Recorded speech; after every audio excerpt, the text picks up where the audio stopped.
30 Desember 2020 guys. Saya bagikan dari sudut barat laut. Tugu Palputih di pagar. Dan sekarang gambar saya ambil dari sisi timur laut. Gambar saya ambil dari sisi tenggara. Kondisi tugu seperti ini. Dan ini tugu yang saya ambil dari sebelah selatan ke arah utara. Jadi tugu sekarang bentuknya bagus, tapi di pagar melingkar sehingga kita tidak bisa mendekat.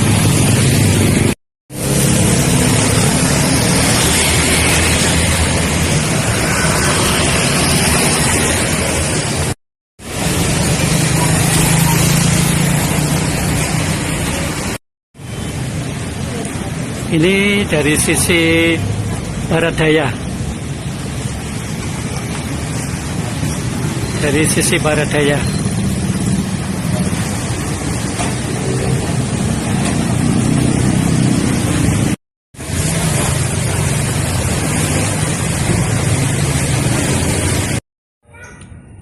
Guys, tadi kan kita udah melihat Tugu Palputih asli ya, di perempatan Mangkubumi Jenderal Sudirman.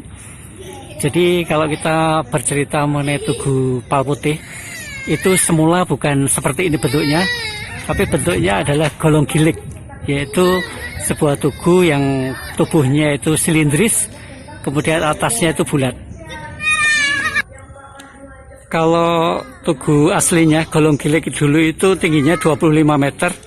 Tapi kalau yang Tugu Palputih ini tingginya hanya 15 meter.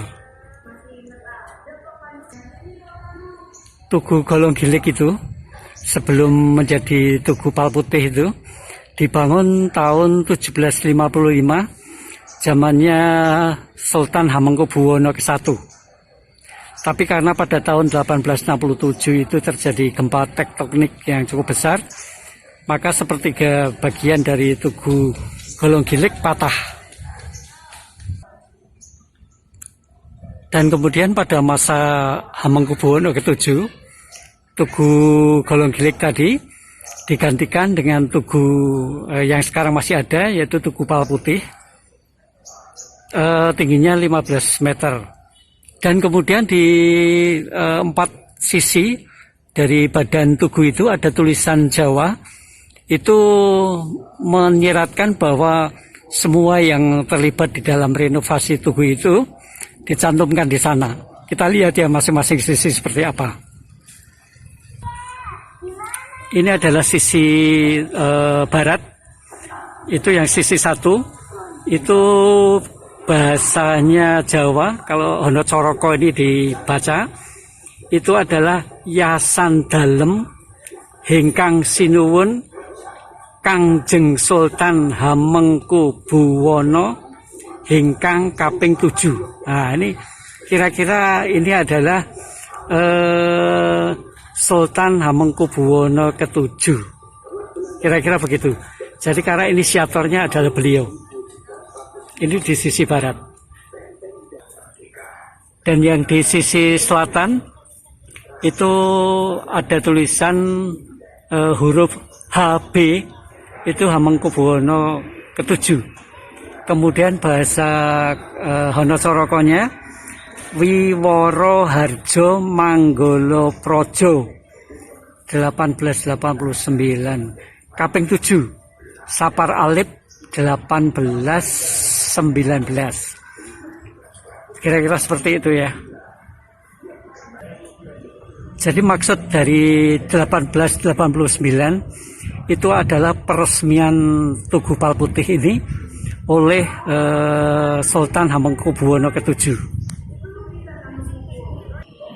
Kemudian yang di sisi timur ini bacaannya adalah Hingkang Mangayu Bagyo Karso Dalem Kanjeng Tuan Residen Y. Muller Mester. Kalau diperhatikan Mangayu Bagyo itu boleh dibilang turut, kalau dalam acara pernikahan ada turut Mangayu Bagyo, itu artinya turut senang. turut senang atas kejadian ini. Berarti ini dulu mungkin maksudnya adalah disaksikan. Jadi disaksikan oleh Tuan Residen Y. Müllermeister. Mungkin seperti itu ya. Nah, ini yang menghadap ke utara. Ini tulisannya begini. Pakaryanipun sinambadan patih dalem Kanjeng Raden Adipati Danurejan hingkang kaping 5 kaundangan dening Tuan YPF van Brussel Opister Waterstaat. Nah, kita ambil dari dua suku kata mengenai pakaryanipun dan sinambadan ini sepertinya adalah tugu ini adalah karya dari Patih Dalem Kanjeng Raden Adipati Danurejan ingkang kaping 5. Kira-kira seperti itu. Itu kalau saya artikan ya. Kalau arti yang sebenarnya saya nggak tahu. Kira-kira seperti itu aja.